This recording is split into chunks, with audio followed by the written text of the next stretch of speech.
Bournemouth 4-3 Luton Town. Bournemouth mount stunning comeback to beat Luton. Bournemouth 4-3 Luton Town. Antoine Semenyo double completes incredible Cherries comeback at Vitality Stadium. Report and free match highlights from the Premier League match between Bournemouth and Luton at the Vitality Stadium. Rob Edwards' Hatters had been 3-0 up at the break, but 2 goals from Antoine Semenyo and 1 each from Dominic Solanke and Ilya Zabarnyi completed stunning comeback. Bournemouth completed a stunning second-half comeback to fight back from 3-0 down to beat Luton 4-3 on Wednesday night. The remarkable result marks only the 5th occasion in Premier League history a team has come from 3 goals down to win. And the game replayed after Tom Lockyer's cardiac arrest during the initial tie in December, the Hatters stormed into a shock 3-0 lead at the Vitality Stadium.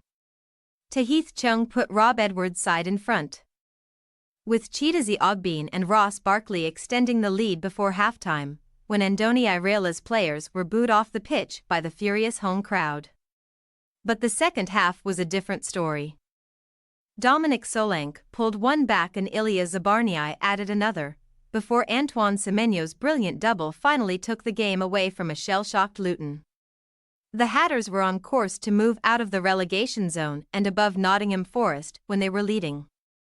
But instead, they stay 18th, 3 points from safety with 10 games to play. Bournemouth, meanwhile, boost their hopes of a first top-half finish since 2016-17 and move to within 5 points of Newcastle in 10th. How brilliant! Bournemouth won a true game of two halves.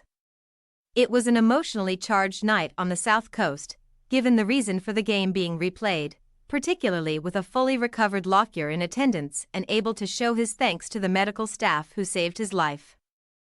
It seemed to give Luton a boost and they had the lead inside the first 10 minutes, when Jordan Clark darted into the box untracked and hung the ball up perfectly for Chung, who had escaped the clutches of Lewis Cook, to head home just inside the 6-yard box. Bournemouth looked threatening when they came forward to try and restore parity as quickly as possible, with Luis Sinisterra a particular livewire on the left, but Luton piled players back to soak up the inevitable pressure, which provided ample protection for goalkeeper Thomas Kaminski. The same could not be said for the hosts, who went 2 behind when Chang's peach of a pass caught their backline off guard, allowing Alfie Doughty to stay onside and quickly deliver a square ball that Ogbene converted at the back post. And, with only their 4th shot of the game, Luton extended their lead in first-half stoppage time. They expertly moved the ball from front to back, with Issa Kabor playing the ball to Barkley, who raced into the box and thumped a shot past Neto before he even had a chance to react. Bournemouth were booed off at the break and sent out 5 minutes early for the second half, no doubt after some choice words from Andoni Iraola. Whatever he said worked wonders. Under 5 minutes after the restart, Solanke held up the ball after Chris Metham's header into the box, skillfully flicked the ball through the legs of Daiki Hashioka and coolly lifted the ball past Kaminski, though a VAR review initially put celebrations on hold. They had another just after the hour mark, when Zabarnyi's header crossed the line despite Doughty's last-ditch hooked clearance off the line, and within 2 minutes, they completed their comeback. Semenyo was allowed to cut inside Hashioka onto his favored left before he unleashed a low drive to send the previously flat home crowd into delirium. The Ghana international had the final say, too. When substitute Enes Unal slipped the ball through to him, he glided into the box and passed Barkley, before lashing in to seal 3 of the most unforgettable points in Bournemouth history. Edwards: I don't want to make excuses, this hurts. Luton manager Rob Edwards: we didn't win enough individual duels in the second half. They have either overpowered us or we've not defended well enough. I seem to be saying similar things. We put ourselves in a good position. Of course it hurts. We had an opportunity to win a Premier League game. I don't want to make excuses. We had enough quality and to go 3-0 up. We gave them the encouragement to get an early goal back.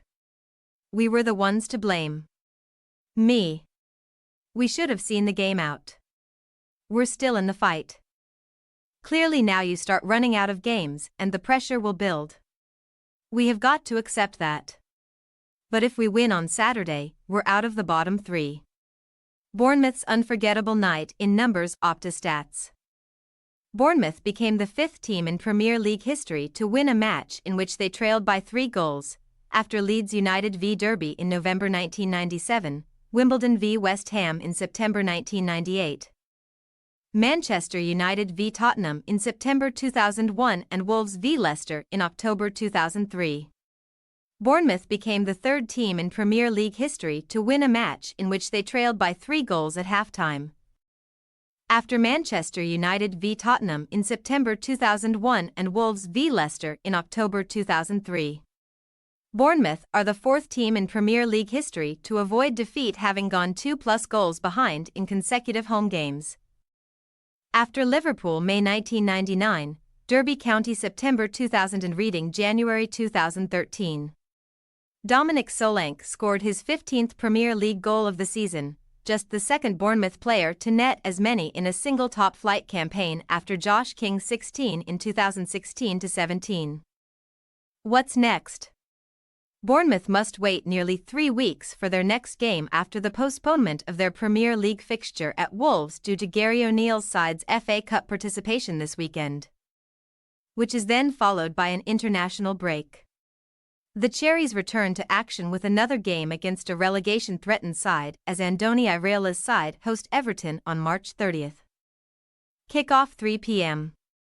Luton, meanwhile, are in action this weekend as they face a crucial home game against fellow relegation rivals Nottingham Forest on Saturday, kick-off 3 p.m. The Hatters then end the month after the international break with a game at Champions League chasing Tottenham on March 30th. Kick-off 3 p.m. Thanks for your watching. Don't forget to click the subscribed button and hit the bell icon for more.